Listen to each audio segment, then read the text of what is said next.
여러분 보험금 청구할 때 이 말은 절대 하지 마세요. 여러분 지금 매달 내고 계신 보험료 한 달에 얼마인가요? 10만원, 20만원. 그렇게 20년을 내면 중형차 한 대 값인 5천만원이 훌쩍 넘습니다. 그런데 정작 내가 아파서 그 돈 좀 돌려받겠다는데 보험사 직원의 말 한마디에 수천만원이 삭감되거나 아예 거절당한다면 기분이 어떠실 것 같나요? 더 무서운 건 뭔지 아십니까? 보험금이 깎이는 그 결정적인 이유가 바로 여러분이 병원에서 혹은 조사관 앞에서 무심코 뱉은 착한 말 한마디 때문이라는 사실입니다. 보험사는 여러분의 친구가 아닙니다. 그들은 여러분이 뱉으나 예전에도 좀 그랬어요 같은 사소한 하소연을 보험금 부지급이라는 화살로 바꿔서 여러분의 심장을 겨눕니다. 오늘 영상에서는 보험사가 여러분의 뒤통수를 치기 위해 절대 알려주지 않는 5가지 금기어 그리고 역으로 보험사를 압도해서 내 정당한 권리를 100% 받아내는 공격적인 전략을 공개합니다. 오늘 이 영상을 끝까지 보시는 분과 중간에 끄시는 분의 통장 잔고는 미래에 억 단위로 차이 날 수도 있다고 확신합니다. 내 피 같은 돈 단 한 푼도 뺏기기 싫다면 지금 바로 집중하세요. 시작합니다. 1. 과거 기록은 묻기 전엔 침묵하세요. 많은 사람이 보험금 청구 과정에서 보험사 직원이나 조사관을 만나면 일종의 치조를 받는 듯한 압박감을 느낍니다. 특히 조사관이 친근하게 다가와 아유 고생 많으셨겠네요. 그런데 이번에 다치신 허리 사실 예전에도 좀 안 좋으셨죠? 원래 현대인들 중에 허리 안 아픈 사람이 어디 있겠어요? 그냥 편하게 말씀해주세요. 라고 묻는 순간 대다수의 선량한 가입자들은 무장해제됩니다. 사실 3년 전쯤에 회사 일이 좀 바쁠 때 며칠 물리치료를 받은 적은 있었죠. 이 짧고 솔직한 한마디가 여러분의 보험금을 반 토막 내거나 아예 빵원으로 만드는 트리거가 된다는 사실을 알고 계십니까? 보험은 철저하게 인과관계와 기왕증의 싸움입니다. 기왕증이란 보험사고가 발생하기 전부터 가입자가 이미 가지고 있던 질병이나 신체장애를 말합니다. 보험사는 여러분이 청구한 사고가 100% 이번 일 때문에 발생한 것인지 아니면 과거의 병력이 겹쳐서 나타난 것인지 끊임없이 의심합니다. 만약 여러분이 예전에도 좀 뻐근했다고 인정하는 순간 보험사는 기다렸다는 듯이 기왕증 기여도라는 카드를 꺼내듭니다. 고객님의 이번 허리 통증은 이번 사고 50%, 예전부터 있던 퇴행성 질환 50%의 합작품입니다. 그러니 보험금도 50%만 지급하겠습니다. 라는 논리가 성립되는 것이죠. 의학적으로 100% 완벽한 신체를 가진 사람은 없습니다. 하지만 여러분이 스스로 과거에도 문제가 있었다고 입 밖으로 내뱉는 것은 보험사에게 감액의 명분을 스스로 쥐어주는 꼴입니다. 의사는 당신의 하소연을 진단으로 기록한다. 더 무서운 것은 병원에서의 첫마디입니다. 우리는 의사 앞에만 서면 유독 작아지고 솔직해집니다. 선생님, 제가 한 5년 전에도 등산 갔다가 비슷하게 아픈 적이 있었는데 이번에도 그때랑 느낌이 비슷해요. 라고 하소연하듯 말하곤 하죠. 하지만 주의하십시오. 의사는 여러분의 상담사가 아닙니다. 의사는 여러분이 뱉는 모든 말을 환자 진술이라는 이름으로 차트에 기록합니다. 훗날 보험사가 현장 조사를 나와서 가장 먼저 확인하는 것이 바로 이 초진 차트입니다. 차트에 5년 전부터 간헐적 통증이 있었음이라는 한 문장만 적혀 있어도 보험사는 이를 근거로 고지의무 위반이나 기왕증 면책을 주장하며 여러분을 압박할 것입니다. 그렇다면 우리는 어떻게 대응해야 할까요? 핵심은 간단합니다. 묻지 않은 것에 대해 먼저 말하지 않는 것입니다. 현재의 통증에만 집중하십시오. 의사나 조사관을 만날 때 여러분이 말해야 할 것은 오직 하나입니다. 언제 어디서 어떻게 사고가 났고 그래서 지금 여기가 이만큼 아프다. 이것이 전부여야 합니다. 과거의 막연한 느낌, 뻐근함, 자가 진단 등은 머릿속에서 지우십시오. 과거에 병원에 가서 정식으로 진단을 받고 치료를 받은 기록이 있다면 그것은 팩트입니다. 하지만 그때 좀 아팠던 것 같다는 본인만의 주관적인 기억은 의학적 데이터가 아닙니다. 확실한 진단명이 남아있지 않은 과거의 불편함을 굳이 병력으로 격상시켜 보험사에게 선물할 필요는 없습니다. 조사관은 전문가입니다. 그들은 여러분의 동정심이나 도덕성을 자극해 정보를 캐내는 법을 알고 있습니다. 아유, 저도 예전에 축구하다 다쳐봐서 아는데 원래 운동 좋아하면 다 기록이 남더라고요. 같은 말에 절대 속지 마십시오. 특별히 병원에서 치료받은 기억은 없습니다. 이번 사고로 처음 느끼는 통증입니다. 라고 단호하고 간결하게 끝내야 합니다. 보험사는 여러분의 친구가 아닙니다. 그들은 주주의 이익을 대변하며 나가는 돈을 비용이자 손실로 규정하는 집단입니다. 여러분이 평생 피땀 흘려번 돈으로 매달 꼬박꼬박 낸 보험료, 정작 아플 때 제대로 받지 못한다면 그보다 억울한 일이 어디 있겠습니까? 기억하십시오. 보험금 청구의 세계에서 침묵은 방어 기제이자 가장 강력한 공격 수단입니다. 여러분의 소중한 자산을 지키고 싶다면 과거의 기록에 대해 침묵하고 오직 현재의 사실관계에만 입각해 당당하게 요구하십시오. 그것이 똑똑한 가입자가 보험이라는 정글에서 살아남는 첫 번째 규칙입니다. 2. 병원은 검진이 아니라 치료하러 가는 곳입니다. 실손보험을 청구했을 때 가장 많이 돌아오는 거절 사유 중 하나가 바로 이건 치료 목적이 아니라 단순 검진 혹은 예방 차원이라 지급이 안 됩니다. 라는 말입니다. 가입자 입장에서는 황당할 노릇입니다. 내 돈 들여서 몸이 이상한지 확인하러 간 건데 이게 치료가 아니면 뭐란 말이냐고 항변하고 싶겠지만 보험의 세계에서는 치료와 검진을 아주 냉정하게 가릅니다. 우리가 병원을 방문할 때 그 목적이 건강이 걱정되어서인지 어딘가 아파서인지에 따라 여러분의 통장에 꽂히는 금액은 수백만 원이 차이 날 수 있습니다. 이번 섹션에서는 보험사로부터 단 한 푼도 삭감당하지 않고 100% 보상받을 수 있는 병원 방문 및 진료화법의 정석을 알려드립니다. 실손의료비 표준약관을 보면 보상하지 않는 손해 항목에 단순 건강검진, 예방접종, 영양제 투여 등이 명시되어 있습니다. 즉 몸에 아무런 이상이 없는 상태에서 나이도 됐으니 대장 내시경 한번 해볼까 하고 병원을 찾는 것은 보험사 입장에서 보험금을 줄 이유가 없는 개인적인 소비로 간주됩니다. 여기서 핵심은 자각 증상의 유무입니다. 여러분이 병원 문을 열고 들어가서 의사에게 처음 건네는 말이 여러분의 검사 비용을 보험금이 되게 할지 생돈이 되게 할지를 결정합니다. 잘못된 예는 별다른 문제는 없는데 요즘 건강검진 시즌이라 대장 내시경이랑 MRI 좀 찍어보려고요. 라고 말하는 것이고 올바른 예는 요즘 부쩍 소화가 안 되고 배가 콕콕 쑤시는 통증이 며칠째 지속됩니다. 속이 너무 더부룩해서 도저히 안 되겠어요. 차이가 느껴지시나요? 전자는 검진이 목적이지만 후자는 통증 완화가 목적입니다. 후자의 경우 의사는 환자의 통증 원인을 파악하기 위해 내시경이나 초음파를 권유하게 되며 이때 발생하는 검사비는 약관상 질병의 의심 증상에 따른 정밀 검사로 분류되어 실비 청구가 가능해집니다. 보험사가 보험금을 줄지 말지 결정하는 가장 객관적인 기준은 의사가 발행한 질병 코드입니다. 단순히 검진받으러 옴이라고 적힌 차트로는 보험금을 받을 수 없습니다. 하지만 여러분이 호소한 증상을 바탕으로 의사가 상세불명의 폭통, 상세불명의 위험 같은 임상적 추정 코드를 부여하는 순간 그 검사는 치료의 연장선이 됩니다. 특히 요즘 고가의 비용이 드는 도수치료나 비급여 주사제의 경우 보험사는 더욱 까다롭게 굴며 치료의 적정성을 따집니다. 이때 단순히 몸이 찌뿌둥해서 맞았다가 아니라 어깨 결림이 심해 일상생활에 지장이 있고 이로 인해 수면 장애까지 겪고 있다는 식으로 구체적인 불편함을 기록에 남겨야 합니다. 의사가 차트에 기록하는 증상이 구체적일수록 보험사는 거절할 명분을 잃게 됩니다. 검진 김에 이것도 했어요 라는 말의 위험성. 종합검진을 받으러 가서 추가 비용을 내고 초음파나 내시경을 추가하는 경우가 많습니다. 이때 보험사 직원이 전화로 이번 검사는 어떻게 받으신 건가요? 라고 물을 때 건강검진 받는 김에 평소 궁금했던 부위도 같이 찍어봤어요 라고 대답하는 것은 자폭행위나 다름없습니다. 이럴 때는 설령 정기 검진 중이었다 하더라도 평소 해당 부위에 자각 증상이 있어 의사와 상담 후 정밀 검사가 필요하다는 권유를 받고 진행했다고 답변하는 것이 정확한 대응입니다. 사실관계가 그러하다면 이를 당당하게 밝혀야 합니다. 결론, 당신은 환자로서의 권리를 주장해야 합니다. 병원은 내 몸의 이상을 해결하기 위해 가는 곳입니다. 보험금은 그 과정에서 발생하는 경제적 부담을 나누기 위해 우리가 미리 지급한 비용의 대가입니다.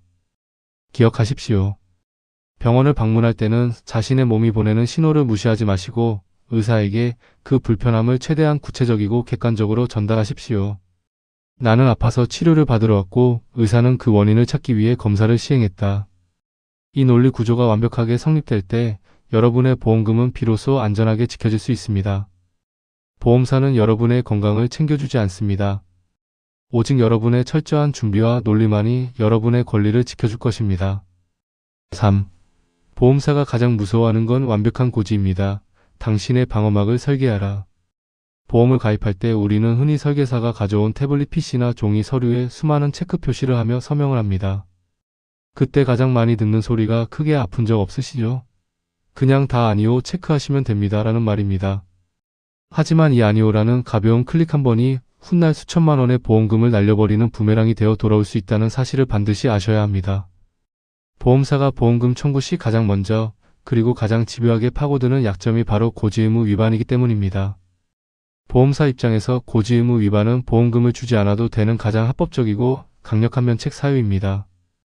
여러분이 아무리 지금 당장 크게 다쳐서 수술을 했다 하더라도 가입 전에 아주 사소한 진료 기록 하나를 고지하지 않았다는 이유만으로 보험사는 계약을 해지하거나 보험금 지급을 거부할 수 있습니다. 그래서 우리는 보험사가 공격할 틈을 주지 않는 완벽한 고지의 원칙을 이해해야 합니다. 우선 보험사가 현미경을 들이대고 보는 세 가지 기준을 기억하십시오. 첫째는 최근 3개월 이내의 병원 방문 기록입니다. 여기에는 단순 감기 치료나 약 처방도 포함됩니다. 둘째는 최근 1년 이내의 재검사나 추가 검사 소견입니다. 셋째는 최근 5년 이내의 7일 이상 치료, 30일 이상의 투약 기록입니다. 많은 분이 설마 이런 것까지 알겠어? 라고 생각하시지만 보험사는 국민건강보험공단의 기록이나 요양기간 내역을 확인할 수 있는 법적 절차를 매우 잘 알고 있습니다. 완벽한 고지란 모든 병원 기록을 다 말하라는 뜻이 아닙니다. 보험사가 물어본 항목에 대해서만 정확하게 답하는 것입니다. 만약 여러분이 과거에 5년이 지난 질병에 대해 굳이 말할 필요가 없는데도 옛날에 어디가 안 좋았다고 먼저 말해버리면 보험사는 이를 근거로 특정 부위를 보장하지 않는 부담보 설정을 걸어버릴 수 있습니다. 즉 묻는 말에만 답하되 사실대로 답하는 절제가 필요합니다. 특히 보험 가입 전 최근 5년 이내에 계속해서 약을 먹었거나 주기적으로 병원을 갔던 기록이 있다면 이는 무조건 고지 대상입니다.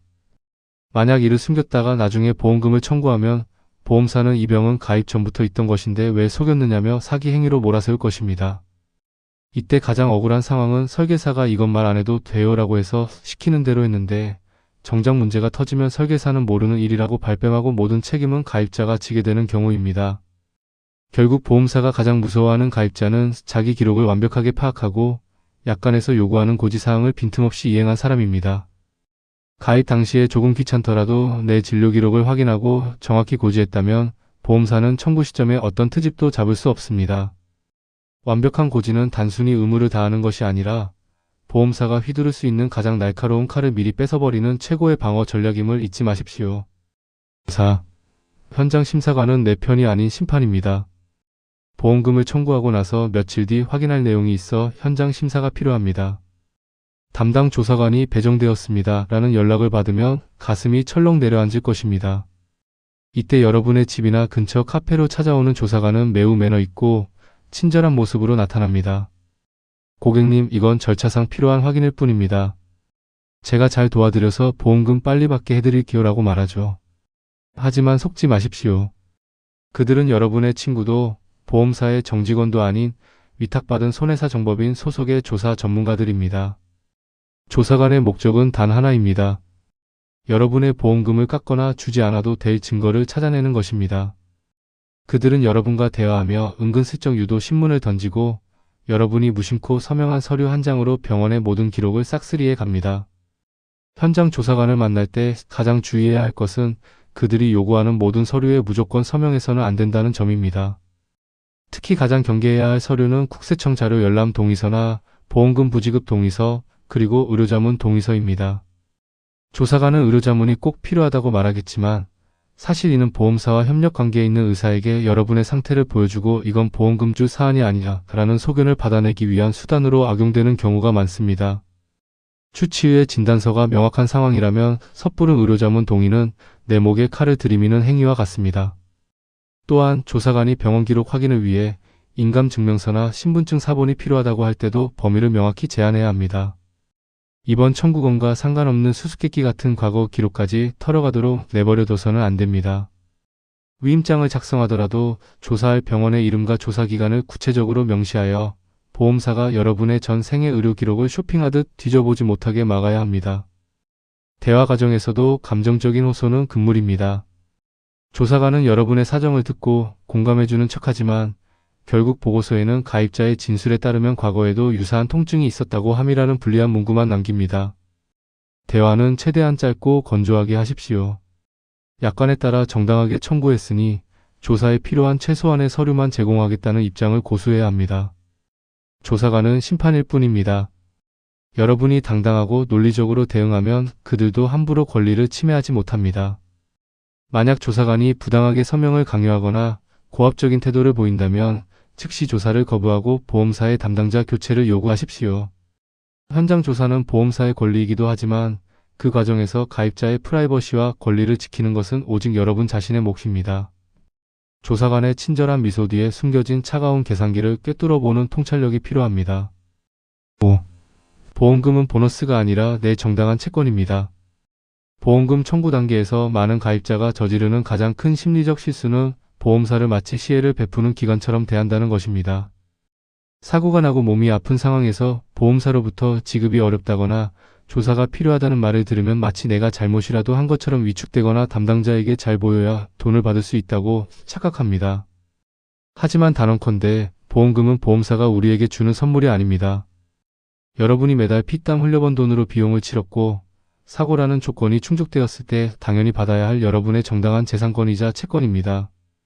보험사 담당자를 상대할 때 가장 중요한 것은 당당함과 논리입니다. 보험사 직원들은 매일 수십 명의 가입자를 상대하는 전문가들입니다. 그들은 가입자의 목소리 톤만 들어도 이 사람이 보험 지식이 있는지 적당히 압박하면 포기할 사람인지 금방 파악합니다. 만약 여러분이 어떻게 안 될까요? 한 번만 잘 봐주세요 라는 식의 태도를 보인다면 보험사는 이를 자신 없음으로 해석하고 더 강하게 면책 논리를 들이밀 것입니다. 이제부터는 태도를 바꾸어야 합니다. 보험사가 약관에도 없는 근거로 지급을 미루거나 삭감을 요구할 때는 어떤 약관 몇 조 몇 항에 근거하여 지급을 거절하는 것인지 공식적인 문서로 답변해 달라고 요구하십시오. 보험사는 구두로 하는 말에는 책임지지 않지만 공식적인 문서에는 거짓을 적기 힘들어합니다. 또한 금융감독원 민원 접수나 손해사정사 선임권 행사 같은 구체적인 절차를 언급하는 것만으로도 담당자의 태도는 180도 달라집니다. 특히 2022년부터 강화된 가입자의 손해사정사 선임권은 보험사가 일방적으로 조사를 주도하지 못하게 막는 아주 강력한 무기입니다. 또한 치료의 적정성을 논하며 보험사 협력 의료기관에서 자문을 받겠다고 협박할 때는 이렇게 대응하십시오. 내 상태를 가장 잘 아는 사람은 나를 직접 진찰하고 수술한 주치의다. 얼굴 한 번 본 적 없는 보험사 쪽 의사의 소견보다 주치의의 진단서가 법적, 의학적으로 우선한다고 명확히 선을 그어야 합니다. 보험금은 구걸해서 받는 것이 아니라 계약서라는 약관에 근거하여 당당하게 집행을 요구하는 것입니다. 여러분이 스스로를 채권자로 인식하고 당당하게 행동할 때 보험사는 비로소 여러분을 함부로 대하지 못하는 똑똑한 고객으로 대우하기 시작합니다. 보험은 가입보다 받는 기술이 본질입니다. 지금까지 우리는 보험사가 숨기고 싶어하는 5가지 핵심 전략과 그에 따른 실전 대응법을 살펴보았습니다. 이 영상의 내용을 관통하는 단 하나의 진리는 이것입니다. 보험사는 결코 여러분의 편이 아니며 내 돈은 오직 내가 공부해야 지킬 수 있다는 사실입니다. 우리는 살면서 수많은 위험에 대비하기 위해 매달 적지 않은 금액을 보험료로 지불합니다. 어떤 분들에게는 한 달치 생활비일 수도 있고 어떤 분들에게는 노후를 위한 소중한 적금일 수도 있습니다. 하지만 정작 그 돈이 절실하게 필요한 순간 보험사의 화려한 언변과 복잡한 약관에 휘둘려 권리를 포기한다면 그보다 허망한 일은 없을 것입니다. 오늘 배운 내용들을 다시 한번 정리해 보십시오. 과거의 기록에 대해 침묵하고 진료의 목적을 명확히 하며 고지 의무를 방패 삼아 현장 조사관의 미소 뒤에 숨은 의도를 꿰뚫어보는 법. 그리고 무엇보다 보험금을 정당한 내 권리로 여기는 당당한 태도. 이 5가지는 여러분이 보험이라는 거대한 시스템 앞에서 스스로를 지킬 수 있는 가장 강력한 무기가 될 것입니다. 보험금 청구는 단순한 서류 제출이 아니라 보험사와 벌이는 치열한 정보 전쟁이자 심리전입니다. 이 전쟁에서 승리하기 위해 여러분이 대단한 법률 전문가가 될 필요는 없습니다. 다만 내가 가진 권리가 무엇인지 정확히 알고 상대방이 내미는 가짜 명분에 흔들리지 않는 중심만 잡으시면 됩니다. 여러분이 낸 보험료는 여러분이 가장 힘들 때 든든한 버팀목이 되어야 합니다. 그 버팀목이 부러지지 않도록 오늘 공유해드린 전략들을 반드시 숙지하시고 주변의 소중한 분들에게도 이 지식을 나누어 주십시오. 아는 것이 힘이고 준비된 자만이 자신의 소중한 자산을 끝까지 지켜낼 수 있습니다. 오늘 영상이 여러분의 통장과 미래를 지키는 작은 씨앗이 되었기를 바랍니다. 보험사에게 휘둘리는 가입자가 아닌 보험을 완벽하게 통제하고 활용하는 똑똑한 주인공이 되십시오. 여러분의 정당한 권리를 응원하며 저는 다음에도 보험사가 알려주지 않는 더 날카롭고 유익한 정보로 돌아오겠습니다. 감사합니다.